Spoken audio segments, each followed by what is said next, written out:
Bienvenue à la série de guides de processus de l'AIGNB.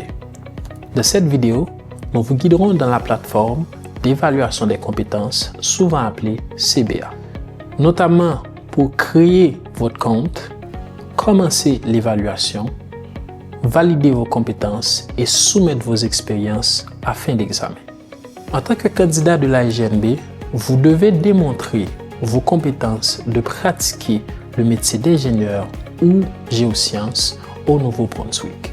Un ingénieur ou un géoscientifique attitré avec le titre ING, ayant une connaissance directe de l'exemple utilisé, doit valider chaque exemple soumis à travers ce portail.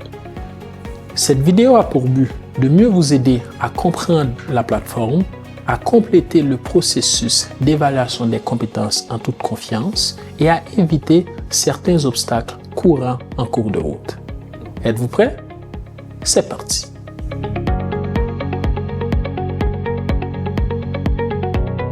Avant de commencer votre évaluation, prenez le temps de lire attentivement les lignes directrices du CBA envoyées avec votre lettre d'approbation en tant que membre stagiaire.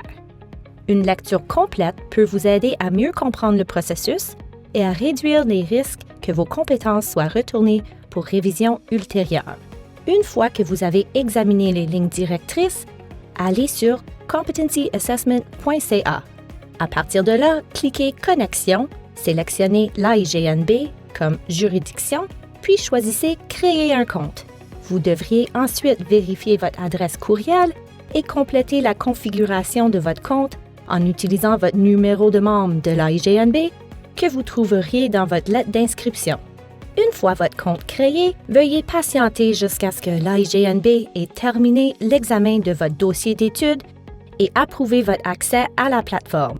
Une fois votre compte établi, vous recevriez un courriel de confirmation vous informant que vous pouvez vous connecter et commencer à utiliser le portail CBA. Une fois votre compte approuvé, retournez sur le site competencyassessment.ca, cliquez sur « Français », connectez-vous à l'aide de votre adresse de courriel et de votre mot de passe. Une fois connecté, cliquez sur « Bonjour » puis votre nom dans le menu supérieur, puis sélectionnez « Mes cours ». Avant de commencer votre évaluation, lancez et suivez tous les cours qui vous ont été assignés.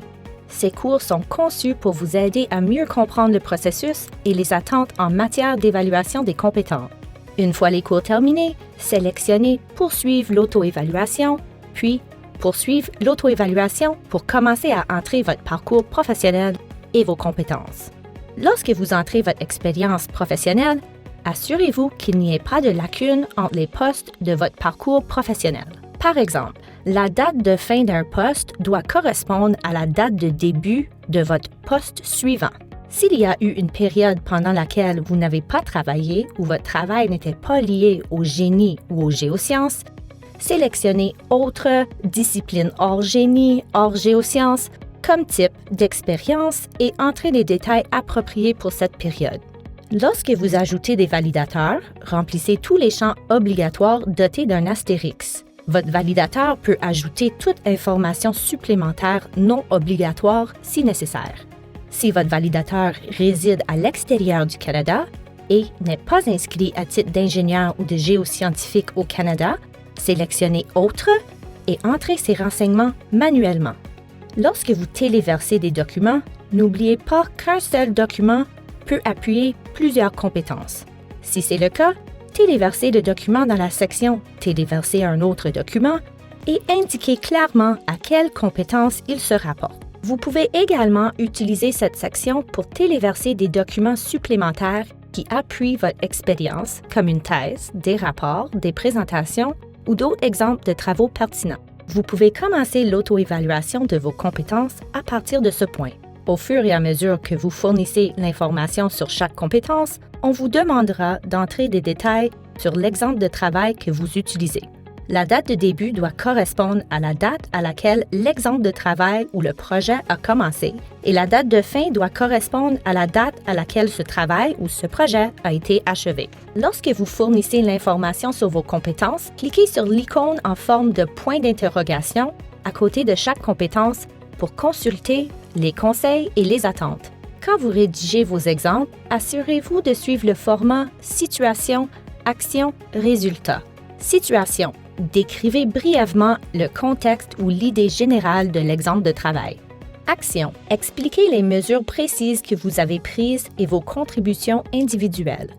Il est fortement recommandé d'utiliser des phrases à la première personne. Résultat.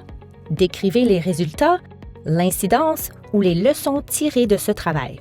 Lorsque vous sélectionnez votre niveau de compétence, n'oubliez pas que même si vous travaillez sous supervision, le niveau 3 est généralement la note la plus élevée recommandée. Une fois toutes les compétences fournies et attribuées au validateur, cliquez sur « Soumettre l'auto-évaluation remplie » pour envoyer votre évaluation à vos validateurs afin qu'ils l'examinent. Nous sommes rendus à la fin de ce guide de processus pour la plateforme d'évaluation des compétences. Prenez le temps de relire attentivement vos renseignements, suivre les lignes directives et fournir des exemples clairs.